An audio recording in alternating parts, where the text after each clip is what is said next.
এইଥିରେ ବାହାଦୁରୀ ମାରି ବୁଲି ବୁଲି ବୁଲି ବୁଲି ଜଣେ କହିବ ଲୋକଙ୍କ ସରକାର, ଆଉ ଜଣେ କହିବ ମୁଁ 100 ଥର ଇସ୍ତଫା ଦେବି।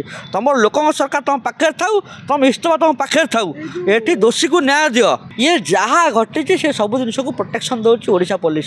ଓଡ଼ିଶା ପୋଲିସ ଏଠି ମହିଳାଙ୍କୁ ପ୍ରୋଟେକ୍ସନ୍ ଦେଉନି। ଏଠି ମହିଳା ବ୍ୟଭିଚାର, ମହିଳା ଦୁଷ୍କର୍ମ, ଗ୍ୟାଙ୍ଗରେପ୍, ମହିଳା ଅତ୍ୟାଚାର ପ୍ରତ୍ୟେକଟି ମାତ୍ରାରେ ବଢ଼ି ବଢ଼ି ଚାଲିଛି କେବଳ ଓଡ଼ିଶା ପୋଲିସର ଇନକାପାବିଲିଟି ଯୋଗୁଁ। ଦିଲ୍ଲୀରୁ ମୁଖ୍ୟମନ୍ତ୍ରୀ ବାହାରିଲେ ମୁଖ୍ୟମନ୍ତ୍ରୀଙ୍କୁ 2.5 ଘଣ୍ଟା ସମୟ ଲାଗୁଛି ଭୁବନେଶ୍ୱରରେ ପହଞ୍ଚିବା ପାଇଁ, କିନ୍ତୁ ମୁଁ ବୁଝିପାରୁନି ବଳଙ୍ଗା ଇସ୍ୟୁରେ ସେ ପୀଡ଼ିତାର ଶବ ଆସିବା ପାଇଁ କ'ଣ 2 ଦିନ ଲାଗିଲା? ରାତି ଅଧରେ କ'ଣ ଶବ ବାହାରୁଛି? ଶବ ସୋମ୍ୟାଶ୍ରୀର ବାହାରିବ ରାତି 11:45, ବଳଙ୍ଗାର ବାହାରିବ 2ଟା ରାତିରେ। ଇଏ ରାତି ଅଧିଆ ସରକାର କ'ଣ ଚାଲୁଛି? ରାତି ଅଧିଆ କେବଳ ଚୋର ଟସ୍କର ମାନେ ଆବିର୍ଭାବ ହୁଅନ୍ତି। ରାତି ଅଧିଆ ସରକାର ଚାଲେନି, ସରକାରଟା ଦିନରେ ଚାଲେ। ଇଏ ଯେଉଁ ରାତି ଅଧିଆ ସରକାର, ଚୋର ଟସ୍କରଙ୍କ ସରକାର ରାତି ଅଧିଆ ଚାଲେ। ମୋହନ ମାଝୀ, ପ୍ରଭାତୀ ପରିଡ଼ା, କେବି ସିଂ ଦେଓ, ଏ 3 ଜଣଙ୍କ ଯେଉଁ ରାତି ଅଧିଆ ସବୁ କାମ ହେଉଛି, ଆକୁ ଲୋକ କେଉଁଠି ନା କେଉଁଠି ଗୋଟେ ଅଲଗା ଦୃଷ୍ଟିଭଙ୍ଗୀରେ ଦେଖୁଛନ୍ତି। ଆମେ ଜାଣିପାରୁନୁ ଯେ ପ୍ରତ୍ୟେକ ଜିନିଷ ରାତି ଅଧରେ କ'ଣ ହେଉଛି। ଏଠି ପ୍ରଭାତୀ ପରିଡ଼ା ଟୋଟାଲି ଏଣ୍ଟାୟାର ସିଷ୍ଟମ୍ରୁ କ'ଣ ଗାୟବ ହେଇଯାଇଥିଲେ। ସେଠି କ'ଣ ଯାଇଥିଲେ ଦିଲ୍ଲୀ ମଉଜ ମସ୍ତି କରିବା ପାଇଁ? 3 ଷ୍ଟାର ହୋଟେଲରେ ବସିକି ଖାଇ ପିଇକି ରେଡ଼ି ହେଉଥିଲେ।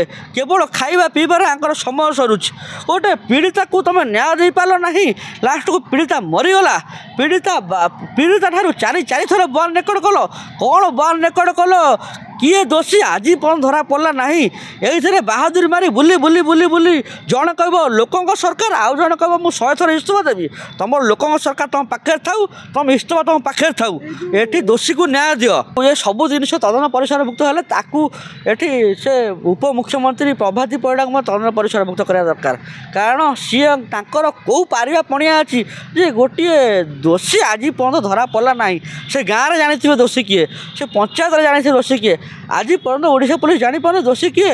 ଏଠି ପ୍ରଭାତୀ ପରିଡ଼ାଙ୍କୁ ମଧ୍ୟ ପରିସରଭୁକ୍ତ କରିବାର ଆବଶ୍ୟକତା ଅଛି ଏବଂ ପ୍ରଭାତୀ ପରିଡ଼ା କେଉଁଠି ନା କେଉଁଠି ସେ ଅଭିଯୁକ୍ତକୁ ଲୁଚେଇକି ରଖୁଛନ୍ତି। ଯଦି ଲୁଚେଇକି ରଖୁନାହାନ୍ତି, ଆଜି ପର୍ଯ୍ୟନ୍ତ ପ୍ରଭାତୀ ପରିଡ଼ା ସେ ଅଭିଯୁକ୍ତ ବାବଦରେ କାହିଁକି ପଦଟିଏ କହୁନାହାନ୍ତି? ମାନେ ଓଡ଼ିଶା ପୋଲିସର ମନରେ କ'ଣ ଚାଲୁଛି? ଓଡ଼ିଶା ପୋଲିସ ଲୋକଙ୍କୁ ଆଗେ କ୍ଷମା ପ୍ରାର୍ଥନା ଟ୍ୱିଟ୍ କରିବା ଦରକାର ଯେ ଆମେ ଧରିପାରିଲୁ ନାହିଁ ଆପଣଙ୍କର ସୋମ୍ୟାଶ୍ରୀର କିଏ ପେଟ୍ରୋଲ ଯୋଗାଇଥିଲା, କିଏ ମାଚିସ୍ ଯୋଗାଇଥିଲା, କିଏ ଏ ସବୁ ଜିନିଷର କନ୍ସପିରେନ୍ସି। ଏଥିପାଇଁ ଓଡ଼ିଶା ପୋଲିସ ଆଗେ ଭୁଲ ମାଗୁ। ଓଡ଼ିଶା ପୋଲିସ ଆଗେ ଭୁଲ ମାଗୁ। ଓଡ଼ିଶା ପୋଲିସର ତାଙ୍କର ଜଣେ IPS ଅଫିସର ନରସିଂହ ଭୋଳ, ସିଏ କହୁଥିଲେ ଯେ ଯୁବକଙ୍କର ଗୋଡ଼ ଦରକାର, ଯେ ଯୁବକଙ୍କର ଗୋଡ଼କୁ ଭାଙ୍ଗିକି ଆଣିକି ମୋତେ ଦେବ, ମୁଁ ପୁରସ୍କାର ଦେବି। ଏଥିପାଇଁ ଓଡ଼ିଶା ପୋଲିସ ଭୁଲ ମାଗୁ। ଓଡ଼ିଶା ପୋଲିସର ପୁରୁଣା ଟ୍ରାକ୍ ରେକର୍ଡ଼ ଲୋକ ଦେଖିଛନ୍ତି। ଓଡ଼ିଶା ପୋଲିସ ଏଠି ବାହାଦୁରୀ ମାରିକି ଏଠି ଆସିକି ସାଙ୍ଗେ ସାଙ୍ଗେ ଟ୍ୱିଟ୍ କରିବା ଉଚିତ ନୁହଁ। ଓଡ଼ିଶା ପୋଲିସ ଯାହା କରୁଛି, ଓଡ଼ିଶା ପୋଲିସ DG ଅଛନ୍ତି YB ଖୁରାନିଆ, ସେ YB ଖୁରାନା ଜଣେ ଅଣଓଡ଼ିଆ ଅଫିସର। ଓଡ଼ିଆ ଅସ୍ମିତାର କଥା କହିକି ବିଜେପି ସରକାରକୁ ଆସିଥିଲା। YB ଖୁରାନିଆକୁ ମଧ୍ୟ ଆମେ ସହଯୋଗ କରୁଛୁ, କିନ୍ତୁ ଆଜି ପର୍ଯ୍ୟନ୍ତ ବଳଙ୍ଗା ଇସ୍ୟୁରେ କିଏ ଦୋଷୀ ଧରିପାରିଲେ ନାହିଁ। ଓଡ଼ିଶା ପୋଲିସ ଧରିପାରିଲା ନାହିଁ ସୋମ୍ୟାଶ୍ରୀ ଘଟଣାରେ କିଏ କନ୍ସପିରେନ୍ସି। ଇଏ ଯାହା ଘଟିଛି ସେ ସବୁ ଜିନିଷକୁ ପ୍ରୋଟେକ୍ସନ୍ ଦେଉଛି ଓଡ଼ିଶା ପୋଲିସ। ଓଡ଼ିଶା ପୋଲିସ ଏଠି ମହିଳାଙ୍କୁ ପ୍ରୋଟେକ୍ସନ୍ ଦେଉନି। ଏଠି ମହିଳା ବ୍ୟଭିଚାର, ମହିଳା ଦୁଷ୍କର୍ମ, ଗ୍ୟାଙ୍ଗରେପ୍, ମହିଳା ଅତ୍ୟାଚାର ପ୍ରତ୍ୟେକଟି ମାତ୍ରାରେ ବଢ଼ି ବଢ଼ି ଚାଲିଛି କେବଳ ଓଡ଼ିଶା ପୋଲିସର ଇନକାପାବିଲିଟି ଯୋଗୁଁ, ଇନ୍ ପରଫର୍ମାନ୍ସ ଯୋଗୁଁ। ଆଜି ଓଡ଼ିଶାରେ ଯାହା ଯାହା ଘଟିଛି ସମ୍ପୂର୍ଣ୍ଣ ଭାବରେ ଓଡ଼ିଶା ପୋଲିସ ଦାୟୀ। ଓଡ଼ିଶା ପୋଲିସ କେବଳ ଏଠି 3ଟା ମୁଖ୍ୟମନ୍ତ୍ରୀଙ୍କୁ ପ୍ରୋଟେକ୍ସନ୍ ଦେଉଛି ଏବଂ ଏ 3ଟା ମୁଖ୍ୟମନ୍ତ୍ରୀଙ୍କ ସାଙ୍ଗରେ ଯେଉଁମାନେ କ୍ଲୋଜ୍ ସେମାନଙ୍କୁ ପ୍ରୋଟେକ୍ସନ୍ ଦେଉଛି। ଓଡ଼ିଶା ମାଟି ଗୋଟେ ଜଗନ୍ନାଥଙ୍କ ମାଟି। ଏ ମାଟିରେ ଗୋଟେ ମହିଳାଙ୍କର ଶତ୍ରୁ ଜଣେ ମହିଳା ହେବେ, ଏକଥା ନା କେହି ବିଶ୍ୱାସ କରିପାରୁଛନ୍ତି। ପ୍ରଭାତୀ ପରିଡ଼ା ଜଣେ ମହିଳା ଉପମୁଖ୍ୟମନ୍ତ୍ରୀ, ତାଙ୍କୁ ଆମେ ସମ୍ମାନ ଦେଉ, କିନ୍ତୁ ଆଜି ପର୍ଯ୍ୟନ୍ତ ବଳଙ୍ଗା କେସ୍ରେ କିଏ ଅଭିଯୁକ୍ତ ଧରା ପଡ଼ିଲା ନାହିଁ। ଆପଣ ଦେଖିଥିବେ ଜେସିକା ଲାଲର ମୃତ୍ୟୁ ଘଟଣା, ଯେମିତି ଜେସିକା ଲାଲକୁ ହତ୍ୟା କରାଯାଇଛି କିନ୍ତୁ କେହି ଆପଣଙ୍କର ଅଭିଯୁକ୍ତ ନାହାନ୍ତି, ଠିକ୍ ସେଇଭଳି ବଳଙ୍ଗା କେସ୍ରେ ତାକୁ ପେଟ୍ରୋଲ ଯେଉଁ କିରୋସିନ ଢଳା ହେଇକି ହତ୍ୟା କରାଯାଇଛି, କିନ୍ତୁ ଆଜି ପର୍ଯ୍ୟନ୍ତ ଅଭିଯୁକ୍ତ କେହି ଧରା ପଡ଼ୁନାହାନ୍ତି। ଏ ସବୁ ଜିନିଷ ଦେଖିବେ କେବଳ ଗୋଟିଏ ଲୋକ ପ୍ରଭାତୀ ପରିଡ଼ାଙ୍କ ପାଇଁ। ପ୍ରଭାତୀ ପରିଡ଼ା ବାହାଦୁରୀ ମାରି କଥାବାର୍ତ୍ତା କ'ଣ କରୁଛନ୍ତି, ମୁଁ 100 ଥର ଇସ୍ତଫା ଦେବି। ତୁମକୁ 100 ଥର ଇସ୍ତଫା କିଏ ମାଗିଲା କି? ତୁମ ଥରିଏ ଇସ୍ତଫା ମଗା ହେଲା।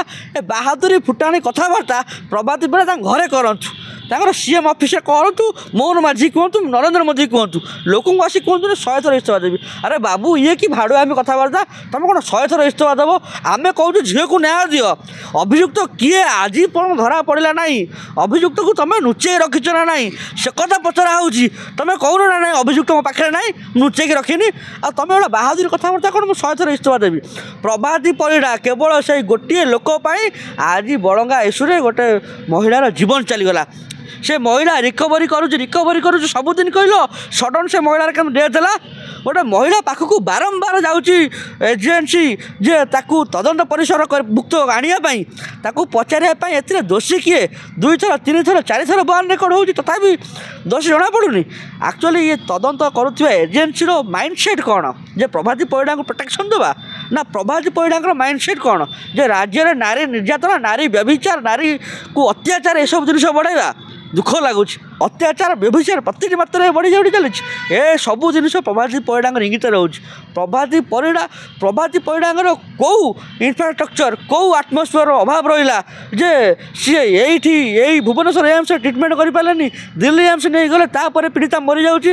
ଆଜି ପର୍ଯ୍ୟନ୍ତ ଜଣାପଡ଼ିଲାନି ଯେ ସେ ଝିଅ କ'ଣ ବୟାନ ଦେଇଥିଲା, ସେ ଜିନିଷ ଲୋକଙ୍କ ପାଖକୁ ପହଞ୍ଚିଲାନି। ସେ କିଏ ଏଠି ଅଭିଯୁକ୍ତ ସେ ଜିନିଷ ଧରା ପଡ଼ିଲାନି। ଏସବୁ ଜିନିଷ ଭାରତୀୟ ଜନତା ପାର୍ଟି ସବୁ ଉପରେ ରାଜନୀତି କରୁଛି। ପ୍ରଭାତୀ ପରିଡ଼ା ତାଙ୍କର ଷ୍ଟେଟମେଣ୍ଟ ୱିଡ୍ର କରନ୍ତୁ। ସେ ବାହାଦୁରୀ କଥାବାର୍ତ୍ତା, ଅଭଦ୍ରାମୀ କଥାବାର୍ତ୍ତା ଲୋକମାନେ ଶୁଣିବା ପାଇଁ ଚାହାନ୍ତି ନାହିଁ। ତୁମକୁ କିଏ 100 ଥର ଇସ୍ତଫା ମାଗିଲା? 100 ଥର କ'ଣ ଇସ୍ତଫା ଦେବ? ତୁମେ ଥରିଏ ଇସ୍ତଫା ଦିଅ। 100 ଥର 99 ଥର ଇସ୍ତଫା ଆମେ ତୁମକୁ ମାଗିନୁ।